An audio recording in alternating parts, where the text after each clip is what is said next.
ಕೆಲವರು ಕೇಳುತ್ತಾರೆ, ನಾವು ಹೇಗೆ ಪ್ರಾರ್ಥಿಸಬೇಕು ಎಂದು. ಸತ್ಯವೇದ ಆಧಾರದಲ್ಲಿ ಅದಕ್ಕೆ ಉತ್ತರಿಸುವುದಾದರೆ, ಮೊದಲನೇದಾಗಿ ಎಚ್ಚರವಾಗಿದ್ದು ನೀವು ಪ್ರಾರ್ಥಿಸಬೇಕು.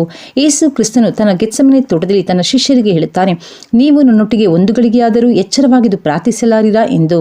ಹೌದು, ಅನೇಕ ವೇಳೆಗಳಲ್ಲಿ ನಾವು ಕಷ್ಟಗಳು ಬರುವಾಗ ಪ್ರಾರ್ಥಿಸುವುದಕ್ಕಿಂತ ಅದಕ್ಕೂ ಮುಂಚೆ ಎಚ್ಚರವಾಗಿದ್ದು ಎಲ್ಲ ಪರಿಸ್ಥಿತಿಗಳಲ್ಲೂ ಪ್ರಾರ್ಥಿಸುವುದು ಬಹಳ ಮುಖ್ಯ. ಎರಡನೇದಾಗಿ ದೇವರ ಚಿತ್ತಕ್ಕೆ ಒಪ್ಪಿಸಿ ಪ್ರಾರ್ಥಿಸಬೇಕು. ನಮ್ಮ ಇಷ್ಟಗಳಿಗೆ ಅನುಸಾರವಾಗಿ ನಾವು ಪ್ರಾರ್ಥಿಸುವುದು ಮುಖ್ಯವೇ ಆದಾಗ್ಯೂ ದೇವರ ಚಿತ್ತ ಏನಿದೆ ಅದಕ್ಕೆ ಒಪ್ಪಿಸಿಕೊಟ್ಟು ನೀವು ಪ್ರಾರ್ಥಿಸುವಾಗ ಖಂಡಿತವಾಗಿಯೂ ಅದಕ್ಕೆ ಸರಿಯಾದ ಉತ್ತರ ದೇವರು ಕೊಡುತ್ತಾನೆ. ಮೂರನೇದಾಗಿ ಬೇಸರಗೊಳ್ಳದೆ ಯಾವಾಗಲೂ ಪ್ರಾರ್ಥನೆ ಮಾಡುತ್ತಿರಬೇಕು. ಕೆಲವೊಮ್ಮೆ ನಾವು ಕೇಳಿದ ವಸ್ತುಗಳು ಅಥವಾ ವಿಷಯಗಳು ಬೇಗ ಪ್ರಾರ್ಥನೆಯಲ್ಲಿ ಸಿಕ್ಕದೇ ಇದ್ದಾಗ ನಾವು ಮನಗುಂದಿ ಹೋಗುತ್ತೇವೆ. ಇಲ್ಲ, ಅದಕ್ಕಾಗಿ ಬೇಸರಗೊಳ್ಳದೆ ಯಾವಾಗಲೂ ಪ್ರಾರ್ಥನೆ ಮಾಡುತ್ತೀರಿ ಎಂದು ಕರ್ತನು ಹೇಳುತ್ತಾನೆ. ಇನ್ನು ನಾಲ್ಕನೇದಾಗಿ ಎಲ್ಲ ಕಾಲದಲ್ಲೂ ಪ್ರಾರ್ಥನೆ ಮಾಡಬೇಕು. ಅನುಕೂಲಕರವಾದ ಕಾಲವಿರಲಿ, ಅನಾನುಕೂಲವಾದ ಕಾಲವಿರಲಿ, ಆದರೆ ಎಲ್ಲ ಕಾಲದಲ್ಲೂ ಪ್ರಾರ್ಥನೆ ಮಾಡುವುದು ಒಳ್ಳೆಯದು. ಯೇಸು ಕ್ರಿಸ್ತನು ಈ ಲೋಕದಲ್ಲಿ ಜೀವಿಸಿದಾಗ ಮರಣಕ್ಕೆ ತಪ್ಪಿಸಲು ಶಕ್ತನಾದತನಿಗೆ ಹಗಲು ರಾತ್ರಿ ವಿಜ್ಞಾಪಿಸುತ್ತಿದ್ದನು ಎಂದು ಬೈಬಲ್ ಹೇಳುತ್ತದೆ.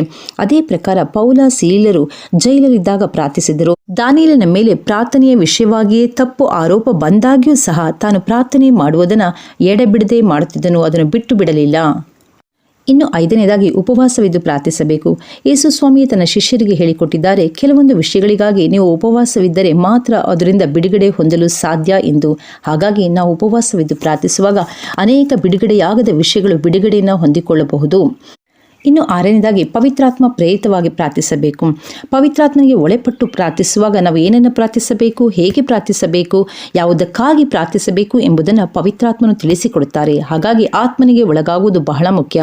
ಏಳನೇದಾಗಿ ಆಸಕ್ತಿಯಿಂದ ಪ್ರಾರ್ಥಿಸಬೇಕು. ನಾವು ಯಾವುದೇ ಕೆಲಸವನ್ನು ಮಾಡುವಾಗಲೂ ಅದರಲ್ಲಿ ಆಸಕ್ತಿ ಬಹಳ ಮುಖ್ಯ. ನಿರುತ್ಸಾಹದಿಂದ ಪ್ರಾರ್ಥಿಸುವಾಗ ಆ ಪ್ರಾರ್ಥನೆಗಳು ಕೇಳಲ್ಪಡುವುದಿಲ್ಲ. ಪದ್ಧತಿಯಂತೆಯೋ ಕಾಟಾಚಾರಕ್ಕೋ ಅಥವಾ ಸಂಪ್ರದಾಯಕ್ಕೋ ನೀವು ಪ್ರಾರ್ಥಿಸಿದರೆ ಅದು ವ್ಯರ್ಥ. ಆಸಕ್ತಿಯಿಂದ ಸಭಿಕರೆಲ್ಲರೂ ಸೆರೆಯಲ್ಲಿದ್ದ ಪೇತ್ರನಿಗಾಗಿ ಪ್ರಾರ್ಥಿಸಿದಾಗ ಅವನು ಸೆರೆಯಿಂದ ಬಿಡುಗಡೆಯಾದನು. ಹಾಗೆ ಆಸಕ್ತಿಕರವಾದ ಪ್ರಾರ್ಥನೆಯು ಬಹುಬಲವುಳ್ಳದ್ದು ಮತ್ತು ಬಹುಬೆಲೆಯುಳ್ಳದ್ದು. ಇನ್ನು ಎಂಟನೇದಾಗಿ ಕೃತಜ್ಞತಾ ಸ್ತುತಿಯೊಂದಿಗೆ ಪ್ರಾರ್ಥಿಸಬೇಕು. ಈ ವಚನವನ್ನು ಬರೆಯುವಾಗ ಪೌಲನು ಸೆರೆವಾಸದಲ್ಲಿದ್ದನು, ಆದರೂ ಕೂಡ ಕೃತಜ್ಞತೆಯ ಸ್ತುತಿ ಅಂದರೆ ದೇವರಿಗೆ ಥ್ಯಾಂಕ್ಸ್ ಹೇಳುವುದನ್ನು ಮರೆಯಬೇಡಿ ಎನ್ನುತ್ತಾನೆ. ಕೃತಜ್ಞತೆಯೊಂದಿಗೆ ಸೇರಿದ ಪ್ರಾರ್ಥನೆಯು ದೇವರನ್ನ ಮೆಚ್ಚಿಸಲು ಸಾಧ್ಯ ಮತ್ತು ಅದ್ಭುತಗಳನ್ನು ಮಾಡಲು ಸಾಧ್ಯ. ಹಾಗಾಗಿಯೇ ಕೃತಜ್ಞತಾ ಸ್ತುತಿಯನ್ನು ನೀವು ಪ್ರಾರ್ಥನೆಯಲ್ಲಿ ಸೇರಿಸಿಕೊಳ್ಳುವುದು ಬಹಳ ಮುಖ್ಯ. ಇನ್ನು ಒಂಬತ್ತನೇದಾಗಿ ನೀವು ನಂಬಿಕೆಯಿಂದ ಮಾಡಿದರೆ ಮಾತ್ರ ಪ್ರಾರ್ಥನೆಗಳು ಕೇಳಲ್ಪಡುತ್ತದೆ.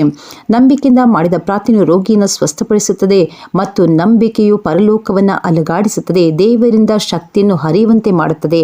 ಹಾಗಾಗಿ ನಂಬಿಕೆಯಿಂದ ನೀವು ಪ್ರಾರ್ಥಿಸಬೇಕು.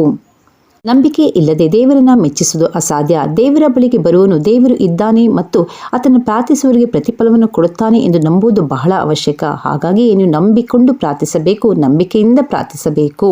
ಇನ್ನು ಕೊನೆಯದಾಗಿ ಕಣ್ಣೀರಿನಿಂದ ಪ್ರಾರ್ಥಿಸಬೇಕು. ಹಾಗೆಂದು ಪ್ರತಿದಿನವೂ ಕಣ್ಣೀರು ಹಾಕುವುದಿಲ್ಲ, ಆದರೆ ಕೆಲವೊಂದು ವಿಷಯಗಳಿಗಾಗಿ ನಾವು ಕಣ್ಣೀರಿನಿಂದ ಪ್ರಾರ್ಥಿಸುವಾಗ ದೇವರು ಆ ಕಣ್ಣೀರಿಗೆ ಕರಗುತ್ತಾರೆ. ನಾಯಿನ್ ಊರಿನ ವಿಧವೆಯ ಕಣ್ಣೀರನ್ನು ನೋಡಿದಾಗ ದೇವರು ಆ ವಿಧವೆಯ ಮಗನನ್ನು ಸ್ವಸ್ಥಪಡಿಸಿದರು. ಅದೇ ರೀತಿ ಸತ್ತ ಲಾಜರನ ಸುತ್ತಲೂ ಇದ್ದ ಜನರು ಕಣ್ಣೀರು ಹಾಕುವಾಗ ಹಾಗೂ ಮಾರ್ತಾ ಮರಿಯಳ ಕಣ್ಣೀರನ್ನು ನೋಡಿ ಯೇಸು ಕ್ರಿಸ್ತನೇ ಕಣ್ಣೀರು ಹಾಕಿದರು. ಯಾವಾಗಲೂ ನಾವು ಕಣ್ಣೀರಿನಿಂದ ಪ್ರಾರ್ಥಿಸಲು ಸಾಧ್ಯವಿಲ್ಲ, ಆದರೆ ಕೆಲವೊಮ್ಮೆ ಕಣ್ಣೀರು ಹಾಕುತ್ತಿದ್ದೇವೆ ಎಂದರೆ ನಮ್ಮ ಹೃದಯವು ಭಾರವಾಗಿದೆ ಎಂದರ್ಥ. ಸತ್ಯವೇದ ನಾವು ಹೇಗೆ ಪ್ರಾರ್ಥಿಸಬೇಕು ಎಂಬುದನ್ನು ಕಲಿಸಿಕೊಡುತ್ತದೆ. ಅದೇ ರೀತಿಯಾಗಿ ನಾವು ಹೇಗೆ ಪ್ರಾರ್ಥಿಸಬಾರದು ಎಂಬುದನ್ನು ಸಹ ಕಲಿಸಿಕೊಡುತ್ತದೆ. ಮೊದಲನೇದಾಗಿ ಪರಿಸಾಯರಂತೆ ಅವರು ಕಪಟಿಗಳಂತೆ ಪ್ರಾರ್ಥಿಸುತ್ತಿದ್ದರು.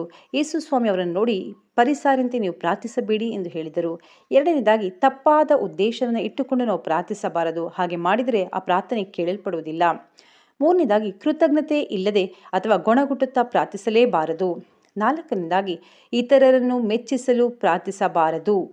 ಐದನೇದಾಗಿ ಸಂಶಯಪಟ್ಟು ಪ್ರಾರ್ಥಿಸಲೇಬಾರದು. ಯಾಕಂದರೆ ಸಂಶಯಪಟ್ಟು ಪ್ರಾರ್ಥಿಸುವನು ಸಂಶಯಾತ್ಮಕವಾಗಿಯೇ ಉಣ್ಣುವನು, ಅಂದರೆ ಆ ಪ್ರಾರ್ಥನೆಗೆ ಉತ್ತರ ಸಿಗುವುದಿಲ್ಲ. ದೇವರ ಬಳಿಗೆ ಬರುವವನು ದೇವರು ಇದ್ದಾನೆ ಮತ್ತು ಆತನಿಗೆ ಪ್ರತಿಫಲವನ್ನು ಕೊಡುತ್ತಾನೆ ಎಂದು ನಂಬುವುದರ ಮೂಲಕ ಪ್ರಾರ್ಥಿಸಿದಾಗ ಪ್ರತಿಫಲವನ್ನು ಹೊಂದುತ್ತಾನೆ.